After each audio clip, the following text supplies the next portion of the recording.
Good evening. Welcome. It's great to have you all online this evening. It's 6 p.m. in the UK, 7 p.m. in Europe, and it's my real privilege and honor to welcome our 13th rector online, meeting our Marties based here overseas, Prof.Deresh Ramjugernath, as well as my colleague based in Brussels, Alison April, who is our Director for International Stakeholder Engagement in Europe.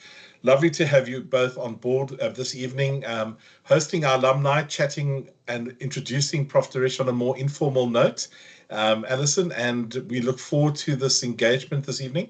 We've had a wonderful response to tonight's meeting with over 100 Marties RSVPing to be here this evening, and we are recording this event. So we are recording this, and the YouTube link will be made available within 48 hours after this evening, which will be sent to all, as well as those who have RSVP'd and do not pitch tonight.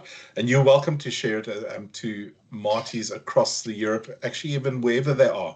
I think it'll be insightful. I had a wonderful opportunity of meeting Prof. Deresh in person towards the end of July or end of June, beginning of July, as we celebrated the centenary year of the Faculty of Economic Management Sciences. And he was in the UK, so we managed to get him in London as well as across the channel in Amsterdam. So I know it's going to be an insightful evening. Prof. Deresh, I think you are about to also be installed soon, even though your appointment took place the 1st of April. Alison, I'm not sure if you actually even cover the difference between appointment and the installation part of rector, but it might be great to start off just explaining that process. But it'll be wonderful to find out more and to speak. Alison, we'll give an opportunity for some questions. If you can post those in the chat facility of this broadcast, and then Alison will take some of those questions and answer them or ask them towards Prof. Deresh towards the end of this evening and enlightening. Obviously, if there's a whole lot of questions, we might not be able to cover them all, but we'll try and get a gist of the general theme of the questions that are coming through and ask Prof. Deresh to answer them. But at this point, I want to thank you all for being here this evening. Thank you so much for taking the time out of your evenings and your schedules to make it online with us. And I hand over to Alison. Thank you, Alison. Thank you so much, Darren. Good evening to you all. As Darren said, I'm Alison April. I am the Director for International Stakeholder Engagement based in Brussels, and I'm really thrilled to have this opportunity to speak to Prof. Deresh Ramjugernath, our new rector this evening, and also to meet many of you online this evening. I already see a few familiar faces, especially from this side of the channel. And it's always lovely to see our alumni. Darren, at the moment, I'm just wondering if there's some way to do kind of a spotlight, or I don't know how everybody else is seeing the faces online, or perhaps it's just on my side. I just want to make sure that. So we've got you on spotlight, Alison, so okay. They should be seeing you, and then they are on the right-hand side. Yeah. Okay, thank you so much, Darren, just to make sure. So, Professor Ramjugernath, Deresh, really pleased that you can join us this evening. You have a busy schedule. It's a Monday evening. It's a new week. And just to kick us off, tell us what has been on your mind today. Well, good evening, first of all, to all the Marties that are online. It's absolutely wonderful to have this opportunity to engage with you. And thanks very much, Alison and Darren, for arranging this. I think, as Darren has mentioned, I had an opportunity to engage with our alumni in the United Kingdom recently, as well as in the Netherlands. And I think we're always looking for these kind of opportunities to kind of share the vision of the institution, but also to understand what are the concerns, what are the issues, what are the things that our alumni are wanting to know about Stellenbosch University. So on top of my mind, I mean, I think it's about making sure that Stellenbosch University is a university of consequence. It's one that is making an impact, not just in terms of the Western Cape and the Winelands region, but also on the African continent and globally. So, you know, I think what can happen a lot of times with higher education institutions, they can become rather complacent in terms of just focusing on outputs as opposed to, you know, translating that into outcomes and then thereafter into impact. So you'd see that our vision for Stellenbosch University is one of not just, having the right kind of focus on academic excellence and about the outcomes that we want to have from our teaching and learning and from our research and innovation, but about how do we translate everything that we undertake as an institution into being in service of society. So that is very much on the top of my mind as to how do we position the university to really be an impactful institution that is really contributing to society. And if you look at the kind of issues that we're facing in society at the moment, not just in South Africa but globally, they'll speak to issues around inequality, the kind of economic growth, issues around democracy and so forth. And it's about what sort of role do we play as an institution in addressing those kind of issues around inequality, multilingualism, multicultural kind of engagement, social cohesion.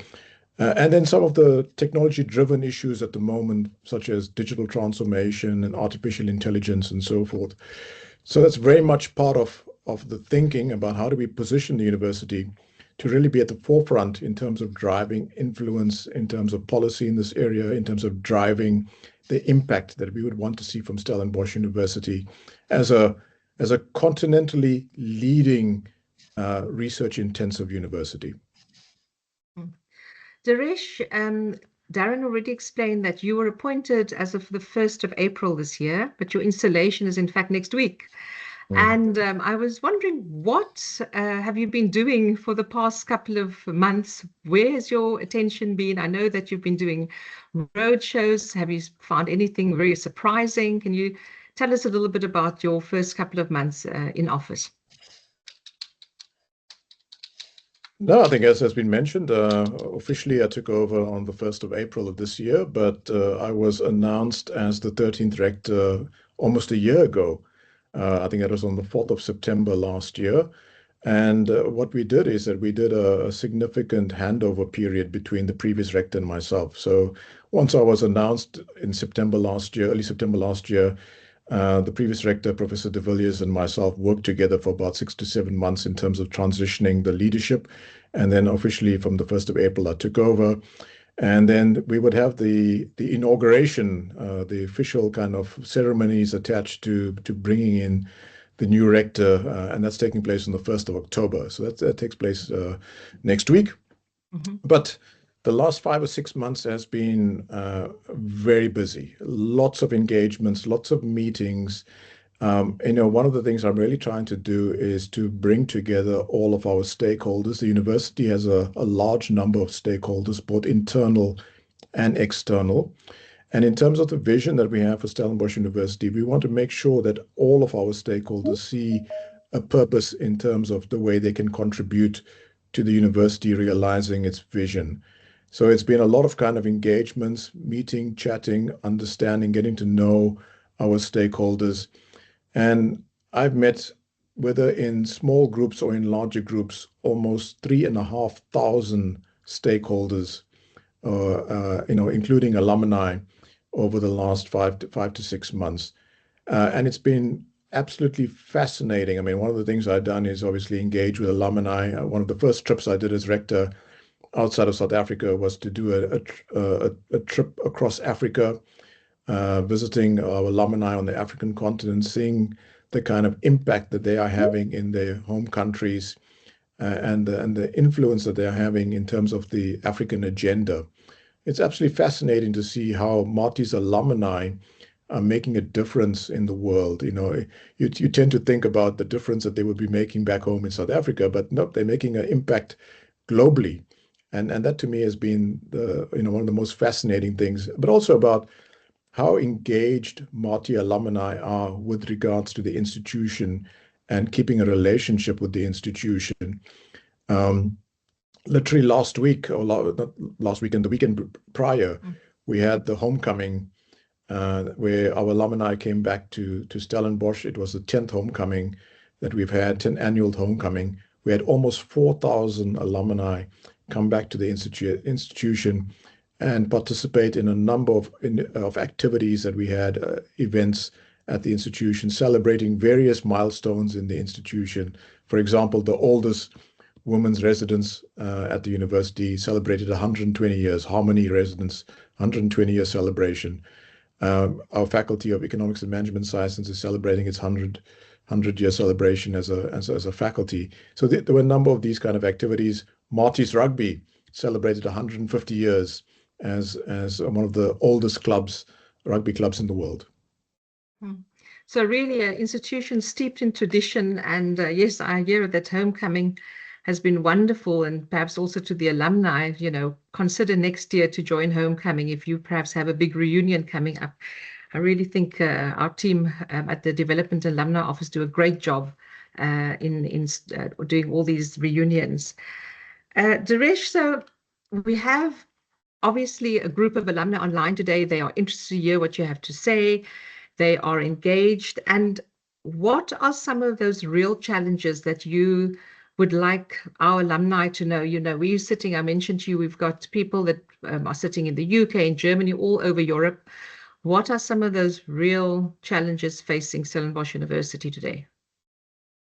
I think the challenges that are facing Stellenbosch University are no different to challenges that are facing universities globally. I think we've seen, especially with President Trump coming into office at the start of this year, there's been changing geopolitics as a result of executive decisions that have been made by him. It's affected universities. It affects the way the universities have been able to engage. It's affected academic freedom or perceived academic freedom of our higher education institutions. But I think the biggest challenge at the moment for higher education institutions, including Stellenbosch University, is the sustainability of our higher education institutions. Now, I was recently across in the United Kingdom. I think you would know that the Russell Group is a grouping of some of the top universities in the United Kingdom. But even the Russell Group, there were at least 4 or 5 universities in the Russell Group that are facing, on the brink of insolvency and bankruptcy as higher education institutions.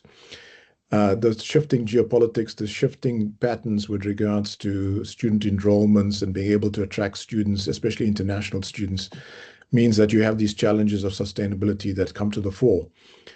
I have to say, Stellenbosch University, even though that we are on a sound financial basis, I think of the 26 higher education institutions in South Africa, we probably have the most stable.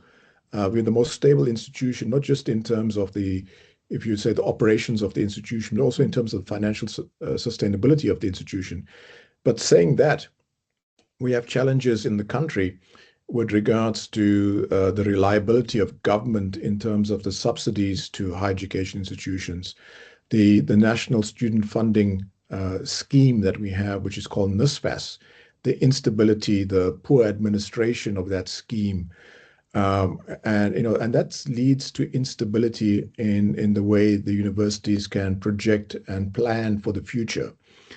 So as I said, we are still in a good position, but that can change very rapidly depending on what happens at Treasury and in government and the Department of Education and Training, as well as what played out at the start of this year when President Trump came in, signed an executive order which cut US federal funding to organizations globally. Africa was affected in a very large way in terms of public health research, almost $4 billion that was cut. Stellenbosch University was also affected by that. And we had at risk almost 2 billion rands at risk in terms of the funding cuts that took place. So I think, it's always going to be a challenge in that regard. But then there's also other challenges or other, should we say, issues that are cropping up on a regular basis. For example, artificial intelligence has over the last 2 years become something that I think a lot of educational institutions have started to, in some cases, panic about in terms of how do you ensure academic integrity when you have this tool that can be utilized in an unethical way potentially. And so we've had to deal in terms of digital transformation and how do we start to look at artificial intelligence as an institution. We're a firm believer that you cannot be afraid of digital and technological transformation. You've got to adopt artificial intelligence.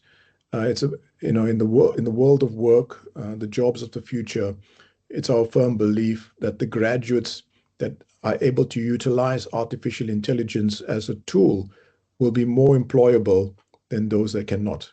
So we're starting to incorporate artificial intelligence in terms of our teaching and learning, in terms of our research and innovation, but importantly also in terms of the operations of the university, in terms of how we enhance the administrative efficiency of the institution. But these are just some of the examples that we face at the moment, but probably right at the top, sustainability and in particular financial sustainability of our higher education institutions. Mhm. So if we move on to your vision for Stellenbosch University as you start this term in office, Deresh, what course do you think we should be going on to address these challenges? And I know that you use the word bold quite often. So what are some of those bold actions that we need to take given the challenges? So, Alison, Stellenbosch University has a Vision 2040. That's that kind of long-term vision that we have about where we would want to see the institution going to. And in that vision, it talks around academic excellence. It talks about being an innovative and entrepreneurial institution. But I always like to say, focus on the last four words of our vision statement. And that is that, everything that we do, the entire academic project, be it teaching and learning, be it research and innovation, be it societal impact, is ultimately about how we are in service of society.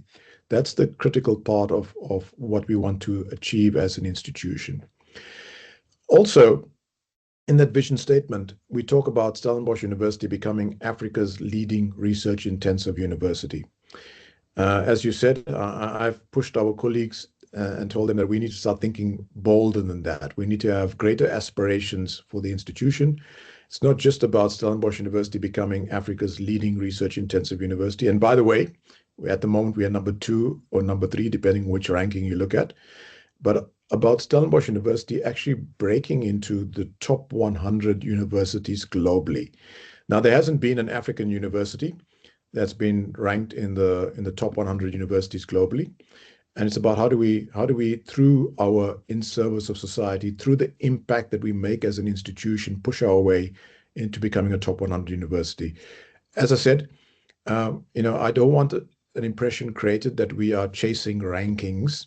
That is not the intention of having this greater, bolder aspirations as an institution, but it's about everything that we do that will be in service of society that would result in us becoming a global top 100 university. So in that regard, it's all about enhancement. It's about how do we enhance the academic excellence at the institution, be it in teaching and learning, be it in research and innovation.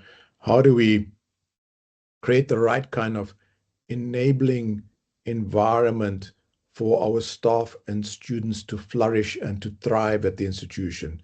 So it brings out the very best in our students, it brings out the very best in our staff, which then contributes to the institution becoming a truly world-class institution. So the kind of second foci that we have is on our people, our culture, and our processes. I'm a firm believer that if you want to be a world-class university, you have world-class academics or academic excellence, but then you also have administrative excellence and world-class administration within the organization. And you need both of them. And that speaks to the kind of our processes and our systems within the institution. And how do we make that world-class within the organization? And the third foci is on sustainability and partnerships. So the university has an extensive number of partnerships with universities globally. I think at last count, we had about 350 partnerships with universities globally in about 65 countries. But we need to think beyond that. We need to think about how do we partner even closer and become more engaged with governments, not just the South African government and provincial and local government in South Africa, but governments on the African continent, governments globally, with industry in the private sector globally, as well as with civil society in Africa and globally. So it's about really enhancing the partnerships and us becoming a truly engaged institution. We believe in by us doing that, it will also address the kind of issues that we face of sustainability, holistic sustainability, but also about the impact that we want to make, because it will then move us to becoming an institution that functions in an interdisciplinary, multidisciplinary, but important transdisciplinary way, where we understand by engaging with our stakeholders and partners, what are their problems, what are their issues, and how do we work with them in terms of finding solutions for those problems and challenges that they face. There's also a strong initiative in terms of making the institution more entrepreneurial. We know that Stellenbosch is based in a town that has a rich history of entrepreneurship. We have a large number of self-made billionaires that have come from Stellenbosch, a very entrepreneurial mindset and culture that's in the town. How do we embed this in every single one of our graduates from the institution, both at the undergraduate level and a postgraduate level? And then how do we, through our research and innovation, tackle the wicked problems of our times, issues around climate change, health inequalities, digital transformation, and so forth. So we really make a contribution in impacting the agenda, the African Union's 2063 agenda, as well as the National Development Plan of South Africa, but also about these kind of global issues that we need to find solutions for. From a culture point of view, Stellenbosch University has been on a journey of holistic transformation. It's about enhancing diversity at the institution, but also about ensuring inclusivity and belonging by our staff and our students at the institution. So these are just at a high level the kind of vision that we have and how we want to move forward as an institution. So we've heard the challenges, we heard the vision, and I would like to pivot now towards leadership, because of course to have such a vision and for all that you've mentioned, you need what I believe would be perhaps a courageous and very decisive leader to steer this ship. And I was just wondering, what would you deem as important traits for a leader? Well, I think we have some challenges with leadership globally at the moment, and in particular in South Africa and on the African continent.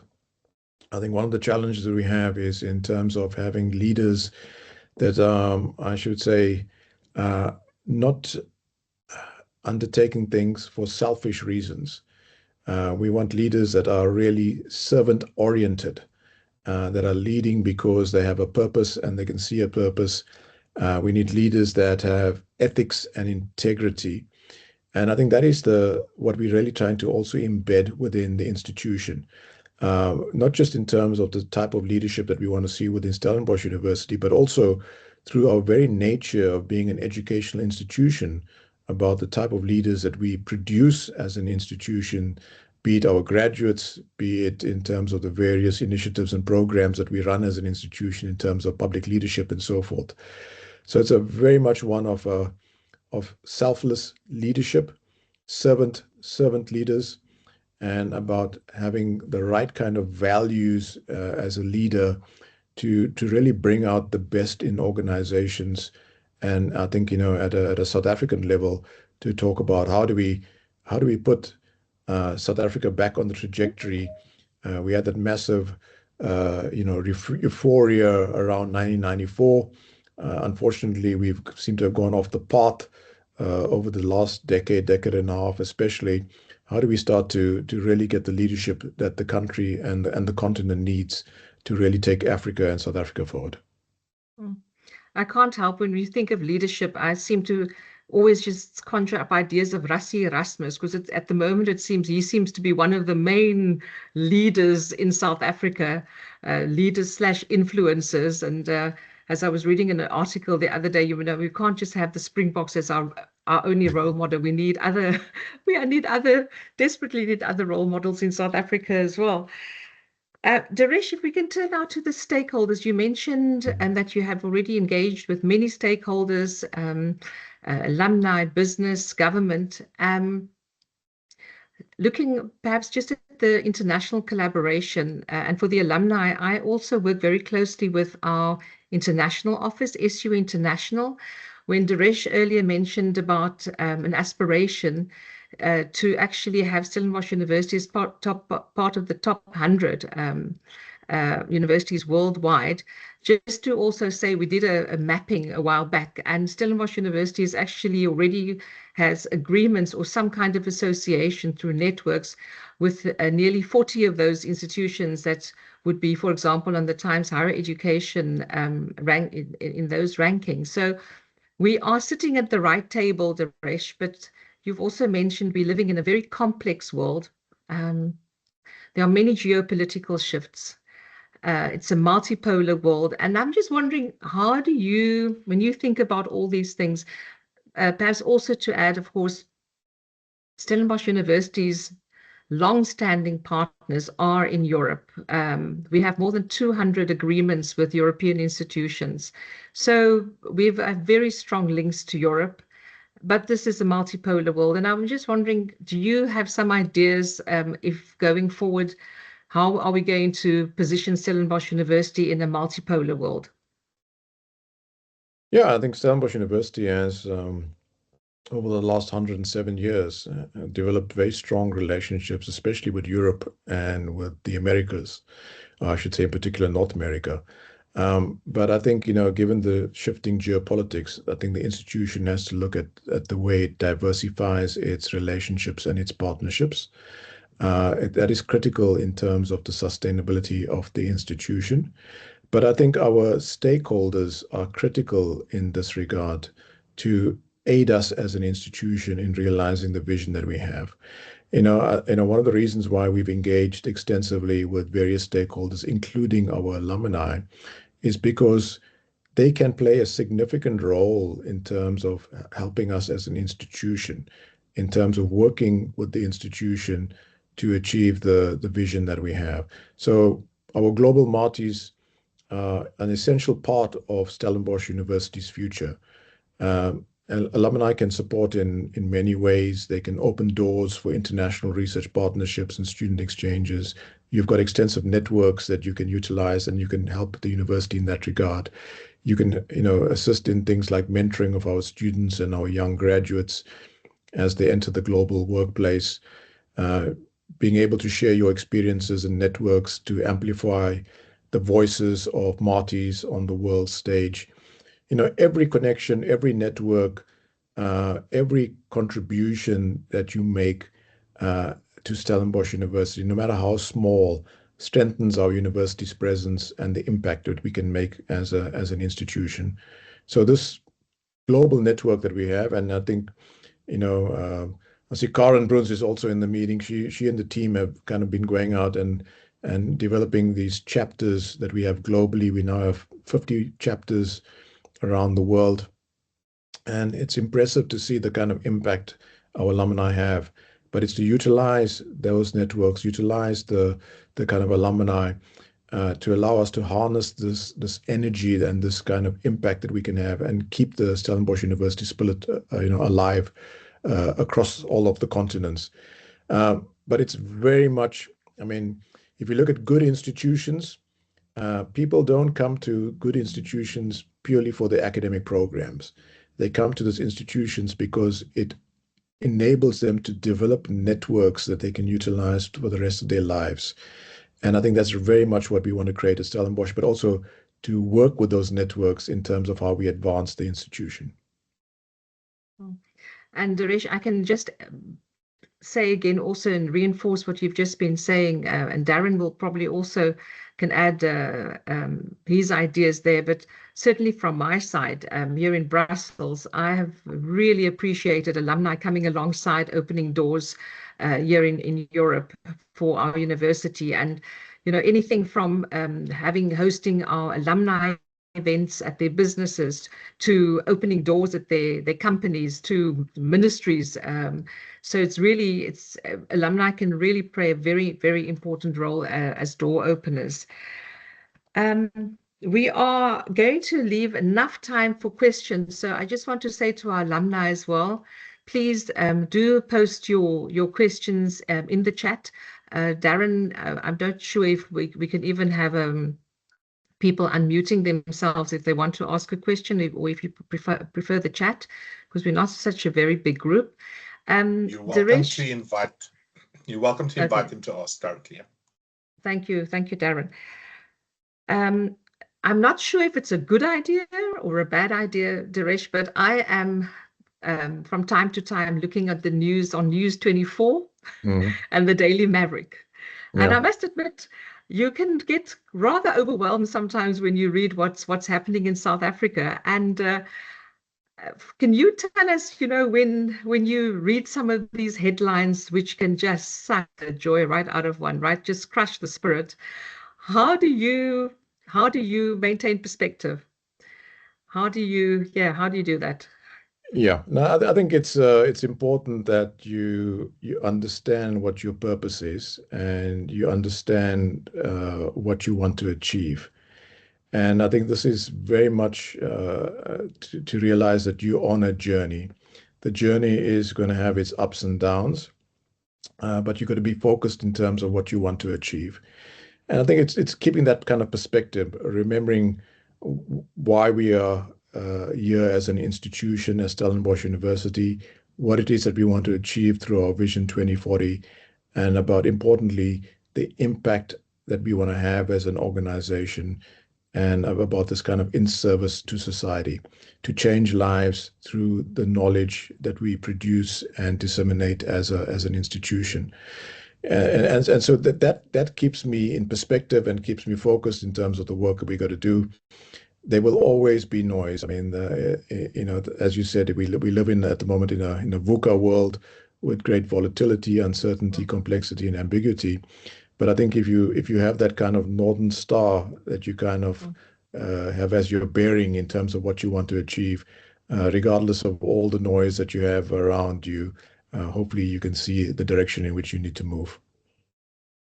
Thank you. That was very good. Thank you so much. I think it's so important in this time is to know how to just cut out that noise and just being able to focus and stay on course. A final question from me, and that is about the fact that I know that in your family, you have furry family members. And if anybody on the call has a pet at home, you will know that we could organize a whole call just to speak about our pets because we're so fond of them. And I was wondering, can you share something about your pets and what they bring to your life? Perhaps even if you learn any lessons from your pets, and perhaps names as well, and breed. That would be fun as well. Yeah.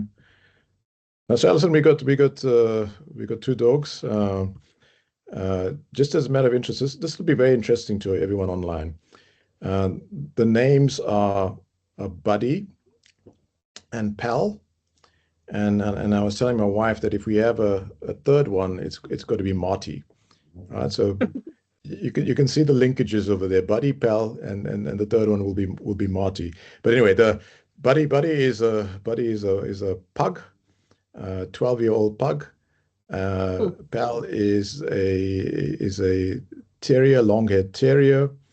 And I think, the one thing at least I learned from the dogs is it's a wonderful life to be a dog, right? I mean, I don't know where that saying comes from, that dogs have a hard life or as working like a dog. I don't think it's the case. I see my dogs. They are resting 20 hours a day. That's the life I would want to have. That's the kind of I guess in a way calmness that you have the dogs bring into your life, right? In terms of coming back from a stressful day and just being able to go out there and take them for a walk. Just by the way, you didn't touch on it, but I'm in a household with four females, my wife and my three daughters. And in terms of the pecking order in the house, I am right at the bottom, below the two dogs, in terms of the pecking order. So that gives you an idea My wife says that you may be the rector at the office, but at home, that's definitely not the case. Ah, well, there you go. The priorities in the house. Deresh, you've mentioned your family now as well. I was told that at one stage there was a little bit of questioning about the fact that your wife is actually also at Stellenbosch University. Can you tell us a little bit about uh, Pratika and what she's doing? Just I think the alumni might be interested in that as well. Yeah, I mean, it's all a matter of perspective, right? So I work at a university where my wife is a professor, and I'm the person that accompanies her to events at the university. That's one way of looking at it. And she's a professor of chemical engineering. She also holds the South African Research Chair for green hydrogen. And no, so she's an academic in her own right, doing a lot of high level kind of work and really making an impact. Uh, yep, so that's her. And as I said, whenever they have functions at engineering, I'm the plus one in the Faculty of Engineering. There you go. So I'm going to open the call now if anybody would like to ask a question. I'm trying to see if I can quickly see. Oh, there we have Colin. She's an animal ethicist, something like that. So she loves animals. She liked your story about the dogs. I just love anybody's story about dogs. Oh, here we go. So Lucas has asked, he says, interesting presentation. He has a question about the direction of the university. Does a business focus risk the university do less fundamental research? Does a business focus risk the university do less fundamental research? Well, I think that, with any higher education institution, it should be around, first of all, ensuring academic excellence and about translation of that academic excellence. So I think from a research perspective in that regard, a university should not just be doing and focusing on fundamental research, but also about the translation of that research into societal value. And the fundamental research will also always be a central part of what universities do, because you can only do translational work if you have a strong foundation and a basis of fundamental research.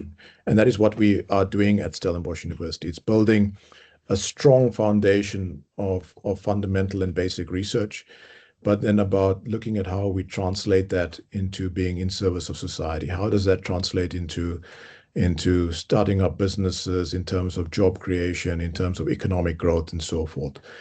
That is not that is will always be the basis on which you build everything else within the institution. Mm. While everybody, perhaps, if there's anybody else with a question, I have another question for you regarding students. That transformative experience that you would like students to have. A few of us have been students, perhaps even in the previous century, Yeah. or perhaps not so recently. Can you tell us about that kind of student experience that our students have at Stellenbosch University? Yeah, so Alison, I think we talk frequently at Stellenbosch University about a transformative student experience.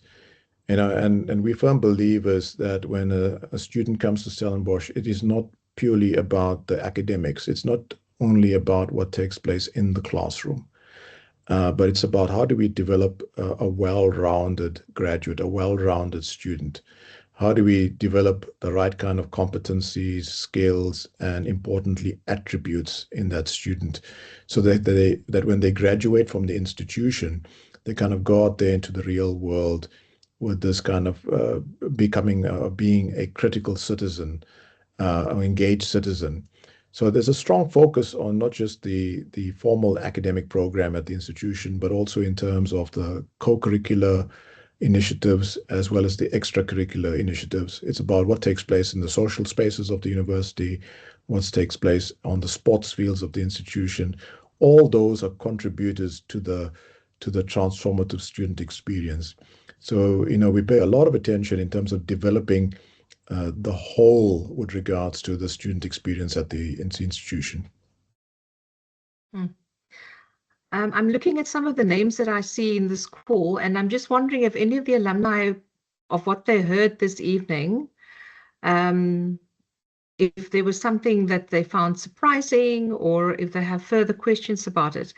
Karen, Lachransi, I see your camera is on, so I'm wondering if you have any reflections of something that you found interesting of what Deresh has said this evening.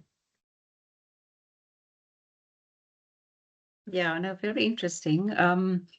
I would just maybe like to know the strategic partnerships that Prof, you mentioned. Is there any strategic partnership at this stage that you're particularly excited about? Anything that's in the pipeline? No, so the university has a number of partnerships, but if you just want to take, for example, our relationship with the municipality, we have a town gown arrangement with the Stellenbosch municipality, but also with the Cape Winelands, kind of broader district. And we are working as an institution in terms of how we can aid them in terms of becoming better in local government as well as in service delivery. At a Western Cape government level, we're engaging very closely with the Western Cape government in terms of how we position the Western Cape to really attract investment into the Western Cape and into South Africa. We're working very closely with Westgrow, which is an investment agency of the Western Cape. And it's about how through the various initiatives that we undertake from a research and innovation and a commercialization perspective, how does that fit into the agenda that the Western Cape government has in terms of attracting investment and growing the economy and addressing the kind of social economic issues within the province. So it's about developing all of these kind of relationships, including relationships on the African continent. Most recently, when we did a tour of Africa, we met with governments in Zimbabwe, in Kenya, in Rwanda, and it's about really seeing how does Stellenbosch University play its role in fostering the kind of partnerships, the networks, to build a collaborative way in which we advance the African 2063 agenda for the continent. So those are some of the government kind of partnerships that we are working on. There's other partnerships in terms of really positioning Stellenbosch to take the lead in, for example, artificial intelligence and quantum technologies that we are working on as well. Some may not know it, but Stellenbosch at the moment is one of the leading institutions on the African continent with regards to space sciences. One of the companies that we spun off about a decade ago, CubeSpace, is now on the verge of being a unicorn. And we're seeing a lot of interest from, for example, NASA to partner with Stellenbosch University on the development of their space program and on satellite development. Okay, interesting. Thanks. Thanks, Karen. I see Scarpa has asked a question which I think you have probably partly answered, but I don't know if you have anything else that you wanted to add. And that's again about that relationship between the Western Cape government and Stellenbosch University, and then also SU's relationship with the national government.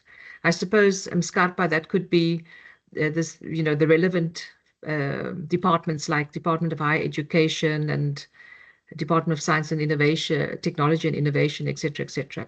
So just again, we're still on the stakeholder engagement.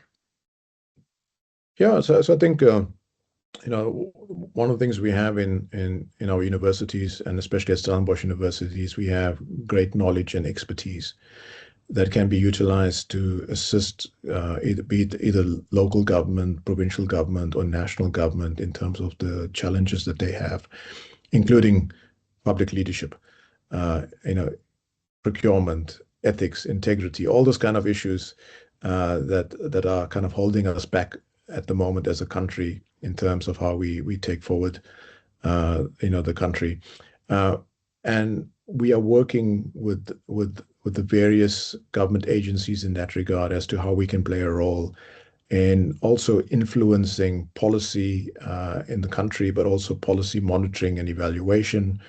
So we've, for example, recently established a policy review laboratory at Stellenbosch University in the School for Data Science and Computational Thinking that works with the presidency's office in terms of monitoring and evaluating policy within the country and how effective policy is within the country.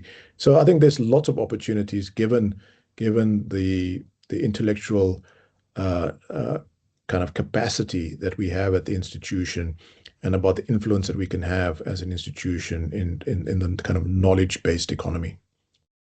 And I think you already mentioned, also to the alumni, that Stellenbosch University regularly receives delegations from our diplomatic community as well. So we engage very closely with ambassadors. I know Deresh has received a number of ambassadors and diplomats already just in the past couple of months.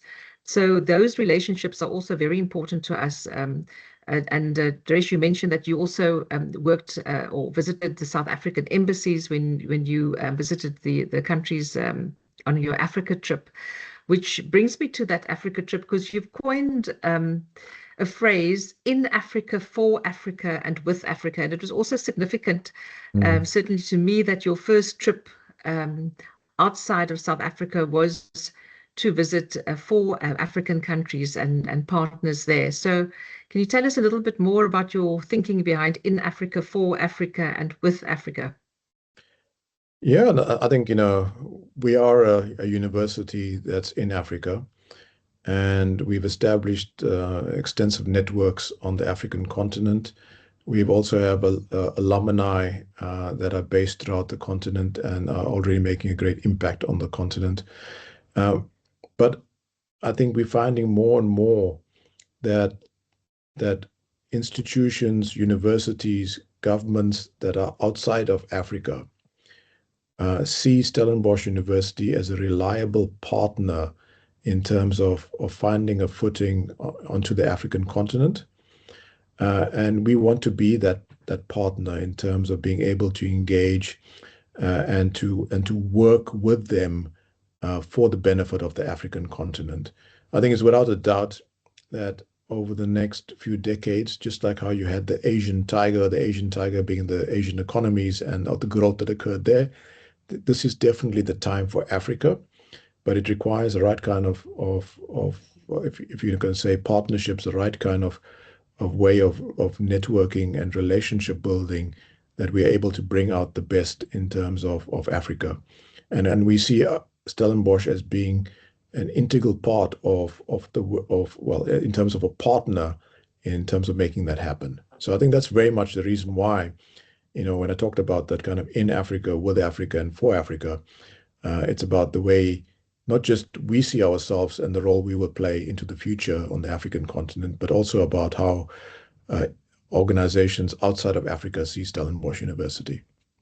I'm just having a look at who of the alumni I know on the call. I don't know, Frederick.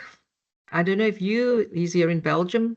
Frederick, do you have any observations? Frederick was our very first exchange student that came way back in 1996, I believe, on our exchange with KU Leuven.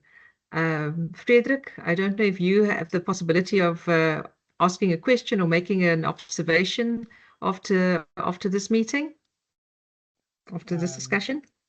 Yeah, so first of all, sorry, I cannot put on my camera. I don't know what happens, but so I can put on my microphone. No, I think first of all, thank you for the speech and the questions. Looking forward to seeing you whenever you come to Belgium and the KU Leuven. I think one question, but I think Alison already answered it more or less, is what do you expect from alumni like me? How can we contribute? I see you want to collaborate with universities, but also with the industry and with the business. So what can we do to assist? Alison already mentioned trying to, make the university known within our network and organizing events at our place. So, but what do you otherwise expect from us? And then I also saw an interesting question in the chat. For me, of course, as a Dutch native speaker, I like Afrikaans. So also your vision on Afrikaans at the university and lessons in Afrikaans versus in other languages. In Leuven, we also have the problem of a lot of courses being taught in English, and so not forgetting that yeah, we also have these courses in Dutch. So that's maybe also an interesting aspect. Mhm. No, I think as you said, I mean, we want you to see a role for yourself, no matter how big or large it is, in terms of aiding us and helping us as an institution in terms of realizing our vision, be it helping us to build our networks and our partnerships, be it in initiatives to raise funding, whatever it takes. But we want you firmly behind us and working with us in terms of how we take the institution forward. So that's really the kind of way in which we want to see you playing a role. With regards to Afrikaans, I think the university has a history where it has been started off as an Afrikaans institution. I think Afrikaans will very much still be part of the institution, but we've moved as an institution to multilingualism. In terms of the way we look at languages at the institution. 3 official languages: English, Afrikaans, and isiXhosa. And at the moment at the institution, you can take all of your academic offerings in English.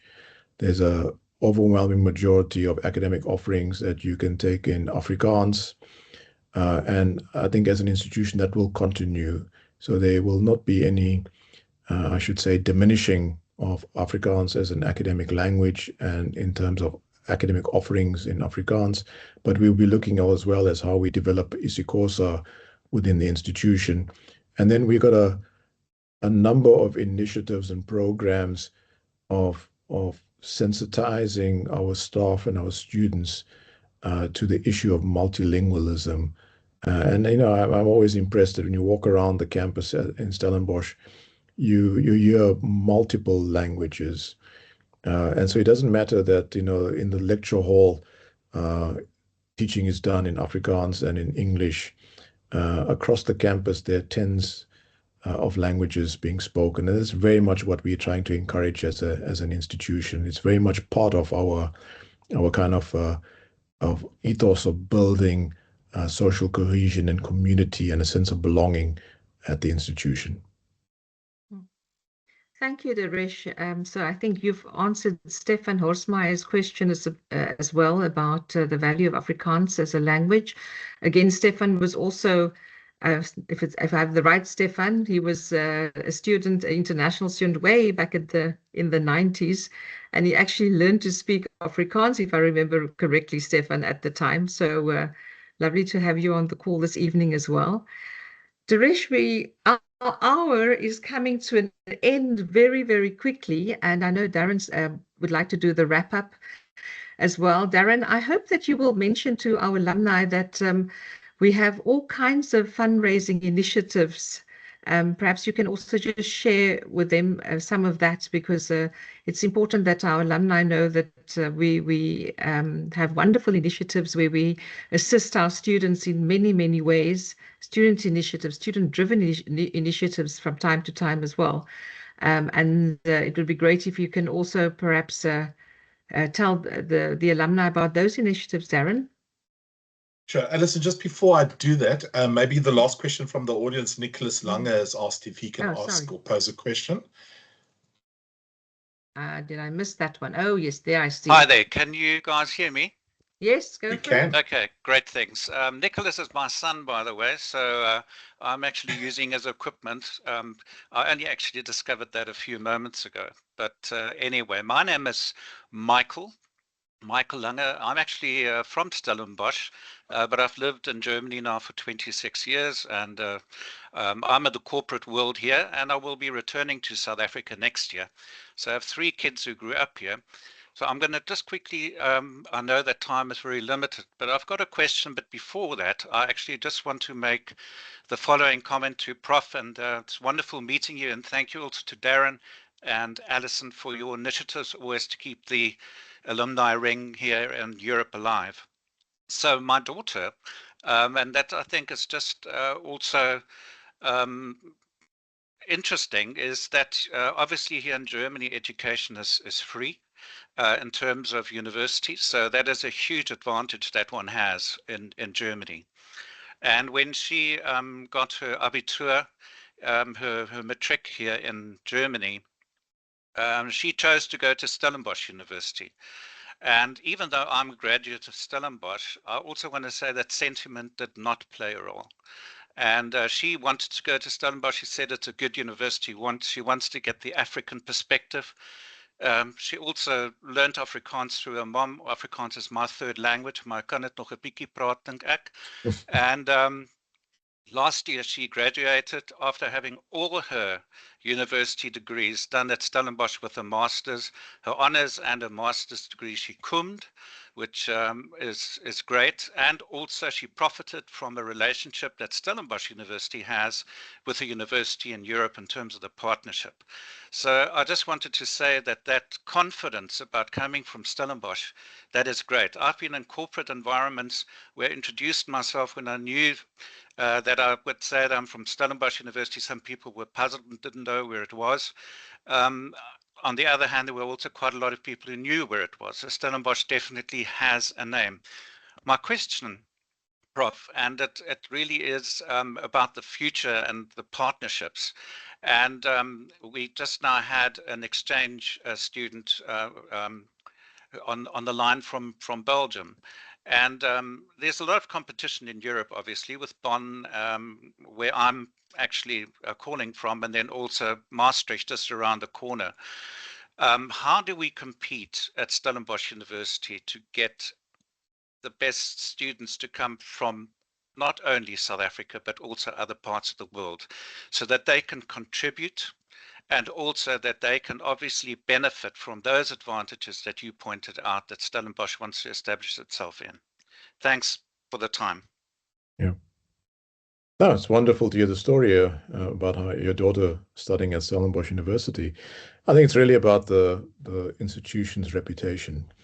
I think, as you pointed out, I'm finding out that the institution has a reputation globally. And I think especially over the last decade, we've seen that reputation grow internationally. We also want to see students attending the university, not just from the Western Cape and from South Africa, but from the African continent and globally. At the moment at Stellenbosch University, we have over 4,000 international students at the university. We got a large number of students that come on mobility. So in addition to registering full-time at the university, there's a large number of students that also come on mobility programs. So for example, with Germany, we've got relationships with approximately 40 German universities. And they actually seek out Stellenbosch University as part of their international exchange programs. And I can tell you the amount of interest we've had as an institution, ranging from the United States all the way across to Japan, where top universities in the world want their students to get an experience in Africa and in particular at Stellenbosch University.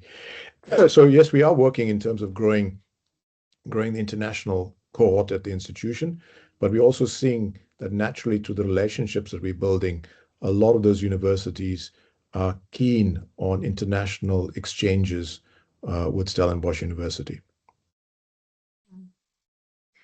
We have exactly 1 minute. There are two questions. It's about the fact that it's about student rights, the one question, and also then the other one is about how do you see the university's role in impacting the South African society towards a more equal distribution of wealth in a country with such an abyss between income groups. So I don't know if you would like to just touch on those two subjects, the question about inequality and the role that the university can play to impact that, and then the student rights question. Yeah.